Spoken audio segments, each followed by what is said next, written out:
Почитувани колеги пратеници, почитуван министер, мислам темата заслужува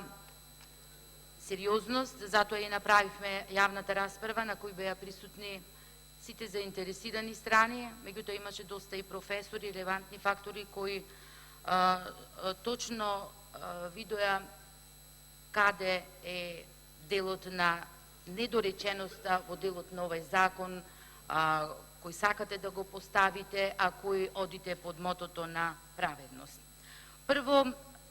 концептот кој се воведува е од идеолошки причини. И тоа вие го кажавте, и како законодавец можете и така да постапувате, меѓутоа целта е да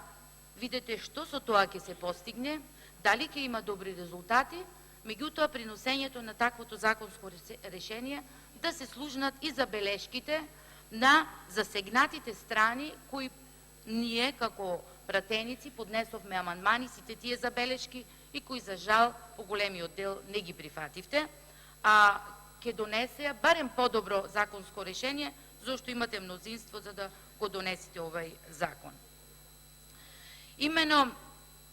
убедена сум дека и вие, односно Социјалдемократскиот сојуз,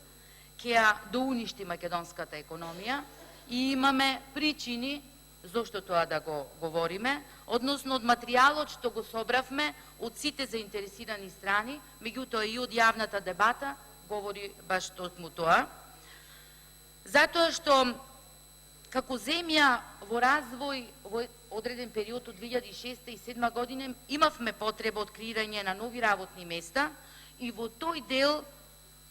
едноставната даночна политика, односно рамниот данок, беше неопходен и ја одигра клучната улога во тој сегмент и понатаму државата со овие економски политики кои ги донесовте вие не е подготвена да може да го издржи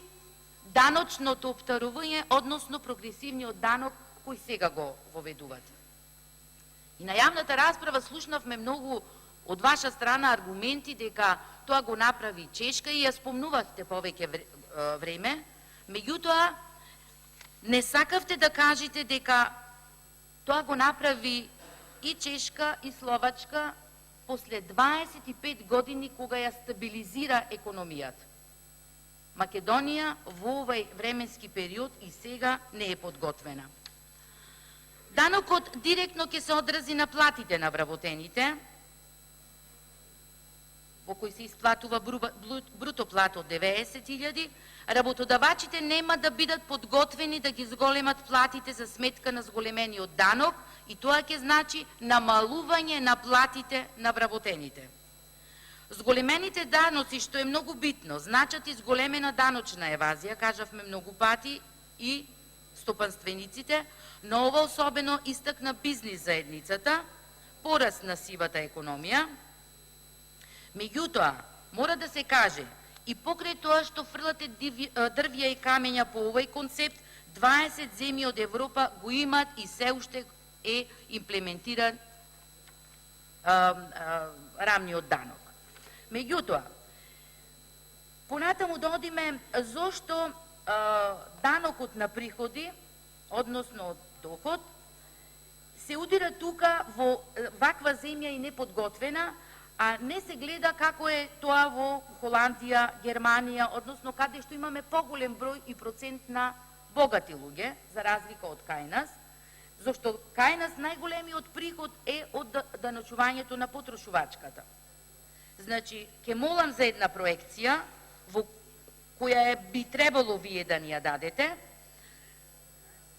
колкав ќе биде вкупниот приход, зошто ова го правите место кај данокот на личен доход, каде што одите до 18%, колку тој ќе биде за разлика од 10, односно тие 8%, и зошто ја правите најголемата неправда во делот од даноци, кои ги фаќате од дивиденти, од имот, каде што е 15%. Значи, најбогатите луѓе, оние што имаат најголема добивка, ќе бидат оданочени помалку отколку од првите, каде што ќе земат плата, односно успешните, од 90.000 денари, и каде тој процент кој го бараат на скалило вие го сведувате само на две транши, каде што постои потреба од една вертикално оданачување. Вие го правите многу грубо, го правите многу дилетантски, во најмала рака, многу ви кажа на јавната расправа, сакате да воспоставите прогресивно оданачување, меѓутоа во систем ни риба, ни девојка. И кажавме во делот посебно, делегацијата на германското стопанство, директорот, кажа многу добро, дека во еден период, кога државата излезе од една транзиција, каде што имаше колапс во развојот целосен на индустријата, беше потребно да се вратат тие 10 изгубени години, да се вработи население кое беше 10 до 15 години невработено, да се направат тие реални услови, а и понатаму е потребно, кога знаеме дека данокот на потрошувачка го дава најголемиот приход, ние да направиме услови за странски инвеститори, кои ќе имат нови вработувања и каде покрај извозот ќе се зголеми стапката на потрошувачка. Многу беа децидни, јасни. Од Американската комора, Амчем Македонија, што значи зголемувањето, од Стопанската комора, сите амандмани кои ги изготвивме, кои ги бараја, барем за одложување на временскиот период, не ги направивте, и многу важно, од МАСИТ, работодавачите на ИКТ индустријата, каде што во 2017 година кажува дека брои 2308 компании, 13.500 вработени, а оствариле вкупен приход од 779 милиони евра. Она што значи стимул за ова индустрија, каде што се успешните, младите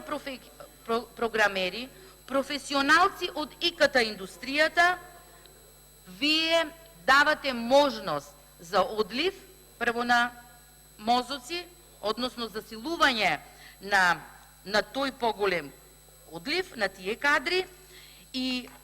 нешто што е многу битно, не се само ИКТ технологијата, тука се успешни хирурзи, лекари, кажавме во таа бранша, луѓе кои се едва 1% или 8.000,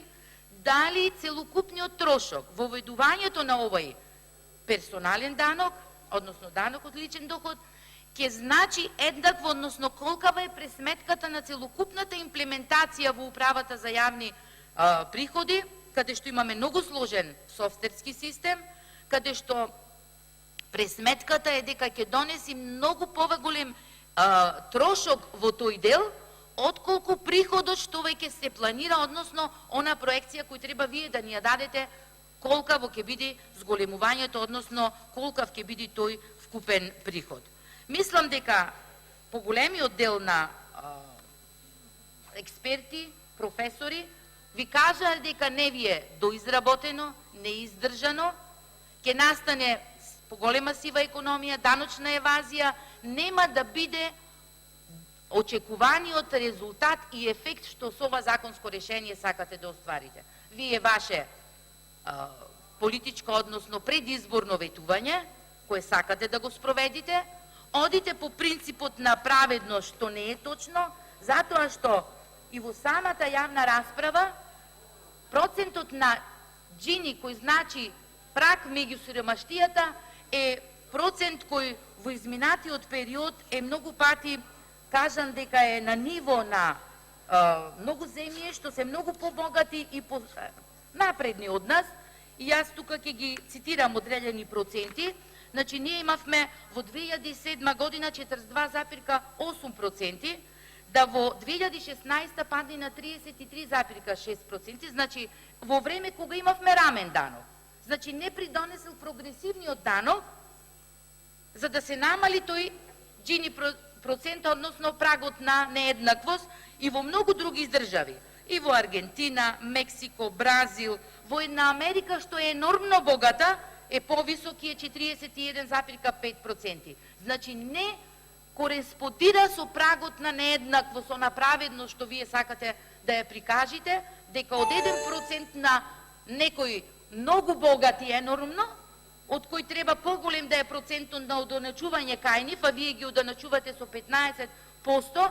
Па каде и колка вие кажете ми во пресметката процентот односно за фатнината со игрите на среќи што треба да имам некоја информација дека ќе бидат 8 милиони евра. Дајте ни подетални, посуштински